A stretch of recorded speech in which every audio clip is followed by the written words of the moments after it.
جن کا آخرت پر ایمان ہی نہیں ہے وہ تو اسی قسم کی باتیں نکالتے رہتے ہیں. کچرا تھا انسان اور مر کے کچرا ہو کے ختم ہو جائے گا. لیکن جن کا آخرت پر ایمان ہے ان کا لائف اسٹائل دوسروں سے بہت مختلف ہونا چاہیے. جب ہے ایمان تو بھائی پھر یہ کیسا ایمان ہے کہ جمعے کے دن جمعے کی نماز پڑھ لی اپنا یعنی جو کلچر میں جو چیز آ رہی ہے بس اس کو فالو کیا. اگر آخرت ہے تو بھائی یہ پھر بہت بڑی حقیقت ہے, کیونکہ اس میں نیک لوگوں کا ٹھکانہ جنت اور بروں کا ٹھکانہ جہنم کی آگ ہے. پھر یہ دنیا مسافر خانہ ہے, یہ اصل نہیں ہے. پھر یہاں کے غموں کو حد سے زیادہ محسوس کرنا یہ جہالت اور حماقت ہے. یہاں کی خوشیوں میں اپنی لمٹ کو کراس کر دینا یہ حماقت اور جہالت ہے. لیکن یہی حماقتیں اور جہالتیں صبح و شام ہم کر رہے ہیں. کوئی پیسے کے پیچھے پاگل ہے تو اتنا پاگل ہوا ہے کہ آپ کی سوچ ہوگی. کسی کو کوئی بیماری ہے کہ وباؤں میں جو لوگ مرتے ہیں صبر کے باوجود اللہ انہیں شہادت دیتا ہے, اچھا ہے گناہ معاف ہو جائیں گے انشاءاللہ. کیا خیال ہے بھائی؟ نہیں مرے تو کل ویسے ہی مر جانا ہے. تو آپ امید چاہتے ہو یہ کہ کچھ بھی نہ ہو, ٹھیک ہے نا, ایسے تھوڑی امید ہوگی, کچھ تو ہوگا. حالات بھی ابھی جو میں نے قرآن کی آیت پڑھی ہے اس میں تو اس کا تو مضمون ہی یہی, ہم تمہیں آزمائیں گے بشیء من الخوف ونقص من الاموال والانفس والثمرات. خوف میں مبتلا کریں گے تمہیں, خوف میں مالوں کا نقصان بھی ہوگا معاشی. بڑے بڑے کروڑ پتی لوگ روڈ پہ آ سکتے ہیں, پیسہ ڈوب سکتا ہے. دنیا میں اللہ نے ہمیں پیڑے کھانے کے لیے پیدا نہیں کیا. بہت سے لوگ بہت دنوں سے پیڑے کھا رہے ہیں, وہ سمجھتے ہیں کہ یہ ہم موت تک پیڑے کھاتے رہے. بہت سے ملکوں نے پیڑے کھائے ہیں, ان کرونا نے ان کے منہ سے پیڑے چھین لیے. سمجھ رہے ہو؟ بہت سی قوموں نے, بہت سے ملکوں نے, بہت سے افراد نے پیڑے کھائے ہیں. بہت سے ملک بہت ترقی پر ہیں اور مسلسل پیڑے کھائے جا رہے ہیں. اس کرونا نے ان کے منہ سے بھی پیڑے, بولو بھائی, ہلا دیا ان کو. بہت سی جہازوں کی کمپنیوں نے بہت زیادہ پیڑے کھائے ہیں, ان کمپنیوں کا دیوالیہ نکل گیا. یہ ہے وَلَنَبْلُوَنَّكُمْ, اللہ فرماتے ہیں ہم تمہیں آزمائیں گے, اجتماعی سطح پہ بھی اور انفرادی سطح پہ بھی. بِشَيْءٍ مِّنَ الْخَوْفِ, خوف میں مبتلا کر دیں گے. ہم کریں گے یہ کام, یہ نیچر نہیں کرتی کہ خود بخود ہو رہا ہے. ملحد کہتا ہے بس یہ نیچر کا ایک حصہ ہے, فطرت کا حصہ ہے. فطرت بذات خود کوئی چیز نہیں ہے, اس کو بنانے والا اللہ ہے. بِشَيْءٍ مِّنَ الْخَوْفِ وَالْجُوعِ, بھوک بھی مسلط کریں گے, معاشی نقصان. وَنَقْصٍ مِّنَ الْأَمْوَالِ وَالْأَنفُسِ, مال کا نقصان, جانوں کا نقصان, انسانی ہلاکتیں ہوں گی. والثمرات, پیداوار کا بھی نقصان ہوگا. تو اللہ نے کیا فرمایا ان حالات میں, وَبَشِّرِ الصَّابِرِينَ, صبر کرنے والوں کو خوشخبری سنا دیں. جو غیر مسلم ہے وہ صبر نہیں کرے گا. دیکھو غیر مسلم کا جو صبر ہے نا, وہ ان کے جو موٹیویشنل اسپیکر ہیں وہ ان کو سمجھاتے ہیں کہ اس صبر کرنے سے جب تم ٹینشن نہیں لوگے تو ٹینشن نہ لینے سے بیماری کا خطرہ کم ہو جائے گا.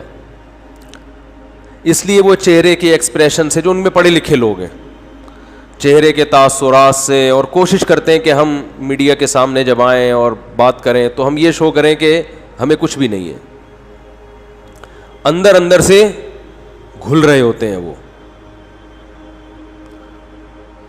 ہمارے ہاں دل میں غم نہ بھی ہو تو چیخ منہ سے ایسے ظاہر کرے گا کیونکہ ٹریننگ نہیں ہے نا, تربیت نہیں ہے, کہ جیسے ساری دنیا کا غم اسی کو ہے. عمل سے لگ رہا ہوگا کہ یہ غمزدہ نہیں ہے, لیکن جو دل کی راحت ہے, دل کی خوشی ہے, وہ اللہ صرف اہل ایمان ہی کو دیتے ہیں تکلیفوں میں. وہ دل کی خوشی کے لیے جو اللہ نے موٹیویشن کی ہے وہ جملہ غیر مسلموں کے پاس نہیں ہے. فرمایا وَبَشِّرِ الصَّابِرِينَ, صبر کرنے والوں کو خوشخبری سنا دے, خوشخبری جو ان غموں میں صبر کرے گا. یہ صبر کرنے والے کون ہیں؟ اذا اصابتہم مصیبہ, جب انہیں کوئی مصیبت پہنچتی ہے, مالی ٹینشن آ گئی, بے روزگاری ہو گئی, جانی ہلاکتیں ہو گئیں. قالوا, تو یہ جواب میں کہتے ہیں انا للہ, یہ خود سے نہیں ہے, ہم کس کے غلام ہیں؟ اللہ کے. تو مالک کو اجازت ہے کہ وہ اپنے غلام کو آزمائش میں ڈال سکتا ہے. ہم اللہ کے غلام ہیں بھائی, یہ اللہ کے تصرفات ہیں. اتفاقی حادثات پہ انسان ٹینشن لیتا ہے, جو پہلے سے پلاننگ کے تحت ہو اور اس کی پلاننگ کرنے والا ہمارا رب ہو اور ہم سے محبت کرتا ہو, اس کی طرف سے پریشانی تو ہمیں بنانے کے لیے, ہمیں بگاڑنے کے لیے اور عذاب دینے کے لیے نہیں ہے. انا للہ, ہم اللہ کے غلام ہیں, وانا الیہ راجعون, اور اسی کی طرف ہم نے لوٹ کر جانا ہے, اسی کی طرف لوٹ کر جانا ہے. کیا مطلب بھائی؟ دنیا مسافر خانہ ہے, یہاں اگر مر گئے تو ہمیشہ کے لیے ختم نہیں ہو رہے. یہاں اگر آپ کو کوئی پریشانی آ رہی ہے اور کوئی آپ کے دکھ درد بانٹنے والا نہیں ہے تو ٹینشن لینے کا نہیں ہے, اس لیے کہ اللہ ہے, وہ دیکھ رہا ہے اس مصیبت میں کہ یہ کیسے صبر کرتا ہے, اور وہ اس مصیبت میں قیامت کے دن اجر دے گا, نوازے گا. وہ ہمارے حضرت مفتی رشید احمد صاحب رحمہ اللہ تعالی ایک بہت زبردست بات بیان کیا کرتے تھے. فرماتے تھے کہ جیسے کسی کو بخار ہو تو یقینی طور پر کہ اس کو بخار ہے بھی یا نہیں ہے, یہ ماتھا گرم ہونے سے پتہ نہیں چلتا. بعض دفعہ دھوپ سے ماتھا گرم ہوتا ہے, چولہے کے قریب کھڑے ہو کر آپ کوئی چائے پکا رہے تھے, ماتھا وقتی طور پر کیا ہو گیا؟ بولو نا, گرم ہو گیا. حقیقت میں اس کو فیور ہے یا نہیں, اس کا تھرمامیٹر سے پتہ چلے گا. منہ میں آپ لگا دیں تھرمامیٹر, تھوڑی دیر بعد نکال کے چیک کریں, تھرمامیٹر غلطی نہیں کرتا عام طور پہ. تو فرمایا کہ کسی کے ظاہری گیٹ اپ کو دیکھ کر, اس کی تسبیحات اور نماز کو دیکھ کر 100% اس کا اندازہ نہیں ہوتا کہ یہ دل سے دیندار ہے یا نہیں ہے, اس کا آخرت پر یقین ہے بھی کہ نہیں ہے. آخرت پہ یقین اس کا کتنا ہے, اس کا پتہ اس وقت چلتا ہے جب یہ کسی پریشانی اور غم میں مبتلا ہوتا ہے. اس وقت اس کا ری ایکشن کیا ہوتا ہے, کس طرح سے یہ ری ایکٹ کرتا ہے. اذا مسہ الشر جزوعا ہے کہ شر پہنچا تو ایک دم چیخنا چلانا شور شرابہ, ہائے یہ کیا ہو گیا, ہائے یہ کیا ہو گیا, ہوئی ایسے چیخ رہے ہیں, پاگل ہو رہے ہیں, میں خودکشی کر لوں گا, میں یہ کر لوں گا, میرے سے نہیں برداشت ہو رہا, یہ ہو. اس کا مطلب یہ صرف گیٹ اپ ہے. سمجھ میں آ رہی ہے بات؟ یہ صرف وظیفوں والے ہیں. اور اگر غم میں اور ٹینشن میں انسان کی زبان سے اچھی بات نکلتی ہے,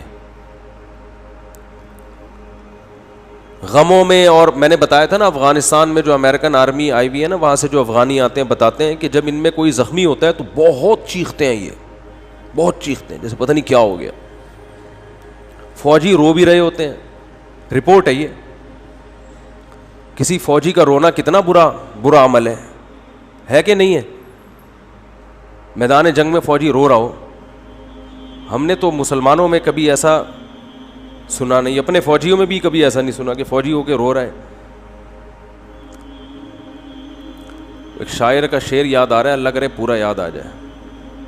سن میری شہادت کا نہ تو ہوش اڑانا, بچہ اپنی ماں کو کہہ رہا ہے میدان جنگ میں جاتے ہوئے. یہ نظم بھی انشاءاللہ میں ریکارڈ کرواؤں گا. اخپل طریقے سے. بچہ میدان جنگ میں جاتے ہوئے اپنی ماں سے کہہ رہا ہے کہ اگر میں شہید ہو جاؤں تو ہوش نہ اڑانا, اسلاف کے ناموس پہ مت داغ لگانا. ہمارے اسلاف کی جو عزت ہے نا وہ اسی سے ہے کہ وہ میدان جنگ میں رویا بولو نہیں کرتے تھے. ان کے ناموس کو داغدار مت کرنا. سن میری شہادت کا نہ تو ہوش اڑانا, اسلاف کے ناموس پہ مت داغ لگانا. ہندو نہ کہیں کہہ دے کہ روتے ہیں مسلمان. کہیں کسی ہندو کو یہ کہنے کا موقع نہ مل جائے کہ مسلمان بھی میدان جنگ میں شہید ہو کر ان کی مائیں بھی روتی ہیں.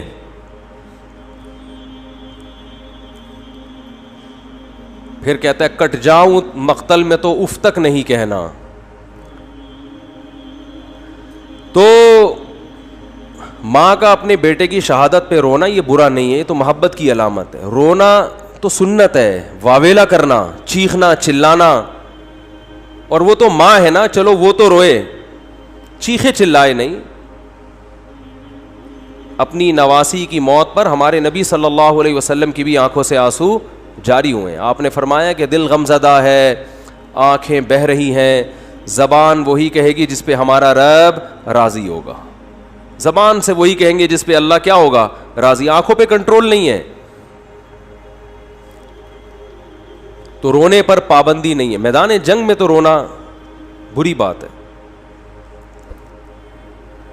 تو وہاں جو افغانی لوگ بتاتے ہیں کہ جو امریکن سے لڑنے والے لوگ ہیں ان کے جب گولی لگتی ہے تو ان کا ریئیکشن الگ انداز سے ہوتا ہے. امریکن کے جب لگتی ہے تو وہ پاگلوں کی طرح عجیب سے چیخ رہے ہوتے ہیں, چلا رہے ہوتے ہیں, وہی کیا ہو گیا. تو ان کا چیخنا بالکل درست ہے, اس لیے کہ ان کے سامنے آخرت نہیں ہے. ان تکونوا تعلمون فانہم یعلمون کما تعلمون وترجون من اللہ ما لا یرجون. اللہ فرماتے ہیں اگر تمہیں, اہل اسلام سے اللہ خطاب کر رہے ہیں, میدان جنگ میں تمہیں اپنے ملک کے دفاع میں لڑتے ہوئے اگر تمہیں زخم پہنچتے ہیں تو ان کو بھی تو زخم پہنچتے ہیں. اس کو زخم پہنچ رہے ہیں پھر بھی لڑ رہا ہے اور تم میدان میں پیچھے ہٹ جاؤ. وَتَرْجُونَ مِنَ اللَّهِ مَا لَا يَرْجُونَ, جبکہ تم اس زخم پہ اللہ سے وہ امیدیں لگا کے بیٹھے ہوئے ہو جو تمہارا مخالف امیدیں لگا کے نہیں بیٹھا. تمہارا مخالف صرف گورنمنٹ سے مختلف قسم کے الاؤنس لینے کی امیدیں ہیں اس کو کہ میں زخمی ہو جاؤں گا اتنے پیسے ملیں گے, میری ٹانگ ٹوٹ جائے گی لکڑی کی جرمنی سے ٹانگ لا کے لگوا دی جائے گی. بس ان کو اپنے حکمرانوں سے امیدیں ہیں اور مرنے کے بعد تو وہ بھی نہیں ہے. میدان جنگ میں مر گئے تو اب کیا کیا کس توپوں کی سلامی قبر پہ دی جائے یا 25 توپوں کی, اس سے مردے کو کیا فائدہ ہے. وہ کہے گا مجھے تو مار دیا نا. کہتے ہیں اس کے لواحقین کو نواز دیں گے. تو لواحقین کو نواز کے, یہ بھی تو اپنے لواحقین میں سب سے پہلے تو یہ تھا,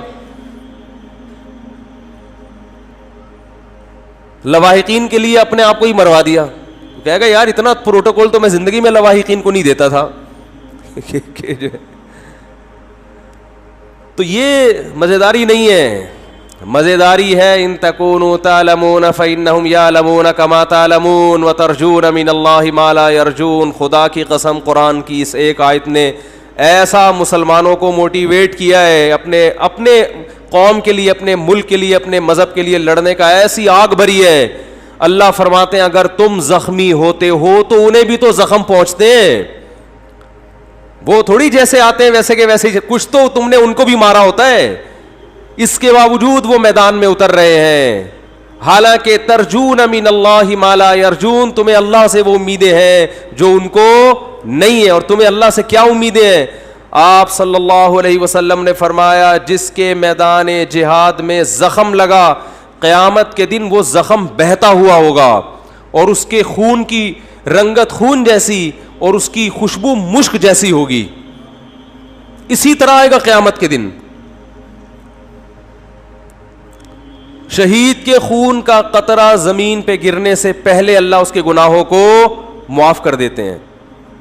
ہم نے تو شہداء کے خون کی خوشبو اپنی ناک سے سونگھی. اللہ نے تو ہمیں یہ آیتیں اور یہ حدیثیں یہ دنیا میں نظارہ کرا دیا. ہمیں کیسے کوئی لبرل اور ملحد یہ کہہ سکتا ہے کہ یہ حدیثیں معاذ اللہ غلط ہیں؟ ہم نے تو بھائی اپنی ناک سے سونگھی ہے. ابراہیم علیہ السلام نے اللہ سے پوچھا کہ اے اللہ تو مردوں کو زندہ کیسے کرے گا قیامت کے دن, یہ تو بوسیدہ ہڈیاں ہو کے مر کے ختم. تو اللہ نے فرمایا اولم تؤمن, کیا میری باتوں پہ یقین نہیں ہے؟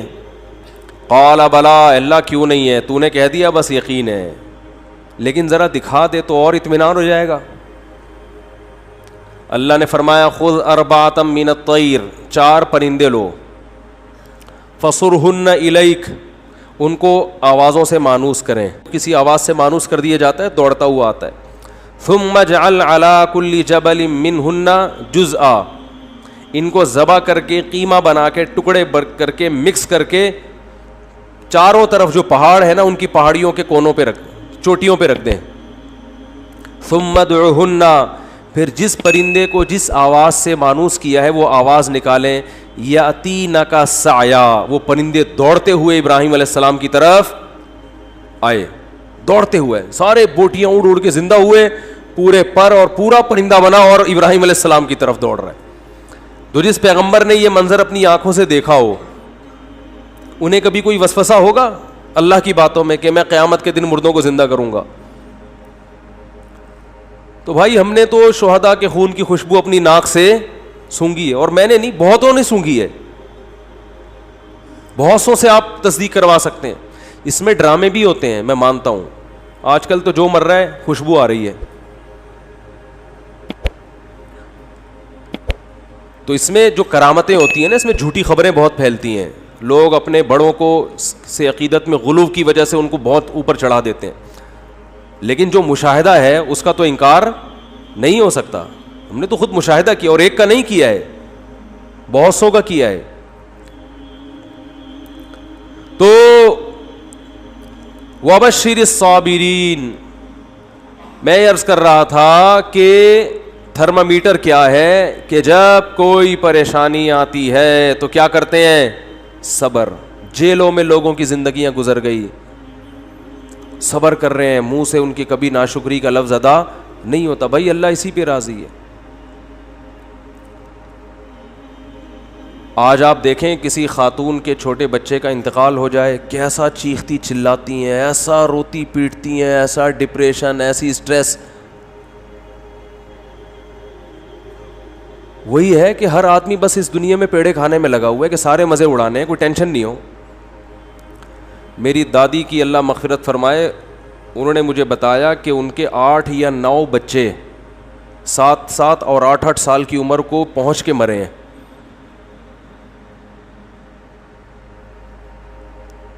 پھر غالباً 3 بچے ان کے بچے تھے,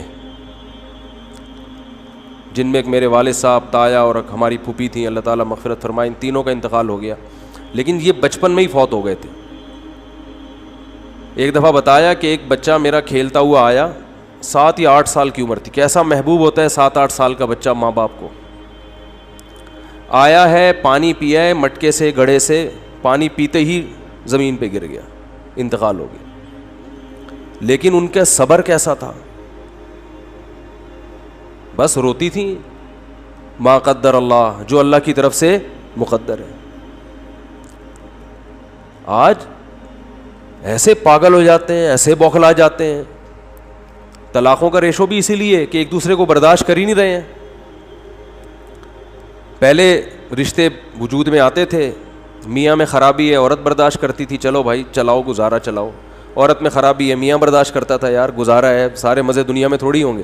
اب نہیں بھائی, عورت کو میاں پورا ایکوریٹ چاہیے, بالکل سر کے بال سے لے کے پاؤں کے ناخن تک ریموٹ کنٹرول کی طرح وہ اس کے اشاروں پہ چلتا ہو. اور مرد کو بھی ایسا ہی ہے کہ بیوی ایسی چاہیے جس میں کسی قسم کا کوئی فالٹ ہو ہی نہیں, استخاروں میں بھی پازیٹیو آئے, اور حسن و جمال بے مثال, اور جناب اخلاق بھی, اور ہر معاملے میں اس کا معیار ایسا ہے کہ اس کو دنیا میں بس سارے مزے اس نے دنیا میں چاہیے. یہ ہر آدمی کا ہو چکا ہے معاملہ. بھائی تھوڑا سا دنیا کو آڑا ترچھا کر کے چلاؤ, کنڈکٹر سے عبرت حاصل کرو نا. بار بار کہتا ہوں, بس جتنی بھی بھری ہوئی ہو, کنڈکٹر بس کو چھوڑ کے بھاگتا نہیں ہے کہ یار سیٹ نہیں مل رہی تو میں کہاں بیٹھوں, سارے تو پیسنجر چڑھ گئے. صبح سے شام لٹک کے ناز آباد سے لانڈی، لانڈی سے ناز آباد. ہوتا ہے کہ نہیں ہوتا؟ لٹک لٹک کے جائے گا. کہے گا رات کو سوئیں گے آرام سے، کوئی مسئلہ نہیں ہے. پاؤں رکھنے کی، انگوٹھا رکھنے کی جگہ نہیں ہے، مگر ایک دروازے سے چڑھے گا، سب سے کرایہ لے کے دوسرے سے اتر جائے گا. اسے کبھی ٹینشن ہوئی یار یہ کیا مسئلہ ہے یار، جگہ ہی نہیں ہے، سب لوگ عزت کے ساتھ سفر کر رہے ہیں، اور وہ باس جو ہے وہ تو ڈرائیونگ کی سیٹ پہ بیٹھا ہوا ہے مزے سے، اور میری حالت دیکھو یار، مجھے تو جگہ ہی نہیں مل رہی، جاؤ میں نہیں جا رہا. وہ کہتے کوئی بات نہیں یار، پیسے جب آئیں گے نا جیب میں اتنے سارے تو اڈے پہ رات کو سوئیں گے آرام سے. پھر ان کو نیند بھی ٹائٹ آتی ہے، ان کو جگہ نہ بھی ملے بس کی چھت پہ سو جاتے ہیں، یہ ریڑیوں پہ سو جاتے ہیں. میں نے دیکھے ہیں، جگہ نہیں ملی، ریڑی لگی ہوئی ہے، کوئی پھل والا اپنی ریڑی چھوڑ کر چلا گیا، صبح دوبارہ سے پھل ڈالوں گا، 2-4 گلے سڑے سیب رہ گئے تھے سائڈ پہ لگایا، سو گئے. طبیعت سے سوتے ہیں مزے سے. وہ ٹینشن برداشت کر رہا ہے کہ بھائی پیسہ آ رہا ہے، تو بھائی ہم اور آپ بھی برداشت کر لیں کہ اجر آ رہا ہے اللہ کی طرف سے، ثواب مل رہا ہے، آخرت میں ذخیرہ ہو رہا ہے.